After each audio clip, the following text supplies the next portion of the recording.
Hey there, Ryan Lilly with Old Town, fishing remote ponds for brook trout in northern Maine, and I want to show you some items that I always bring with me when I'm fishing these remote locations where I'm quite a ways away from the nearest town, I'm out of cell phone service, and just some things that I would recommend carrying along if you do adventures like this too.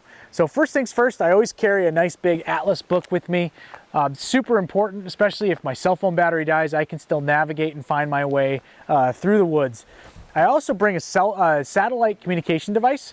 This is called the InReach. This pairs with my phone, but it also has a GPS SOS button. So if I get in trouble, if I need to communicate with loved ones back home, or if my loved ones back home need to communicate with me, I'm always within communication reach with this device. I highly recommend it. It's only 200 bucks, well worth the money.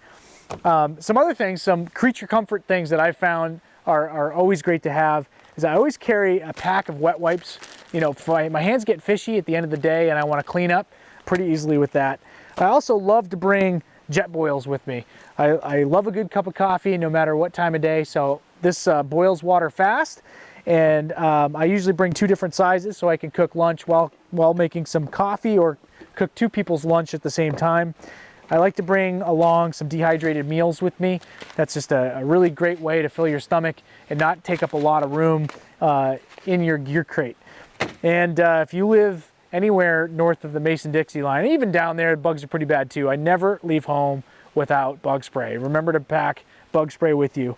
Another few things that I love to bring with me, I always bring a couple different coolers, soft side or hard side coolers, with a bag of ice. I usually, the last town I reach before I hit the dirt roads in the remote areas, is I always buy a bag of ice. So if I catch a fish and I want to keep it, if I want to keep my drinks cool, I always have some fresh ice in my coolers, and then a big jug of water. I always leave home with my water bottles filled, but once that's empty, rather than dealing with water filtration systems, if I'm not doing something where I'm going to be out and away for several days, I'll just pack a big old thing of water just like this so I could top off my water bottle at the end of the day or when I break for lunch. So those are just some tips and tricks on how to be self-sufficient and comfortable while fishing or adventuring in remote areas.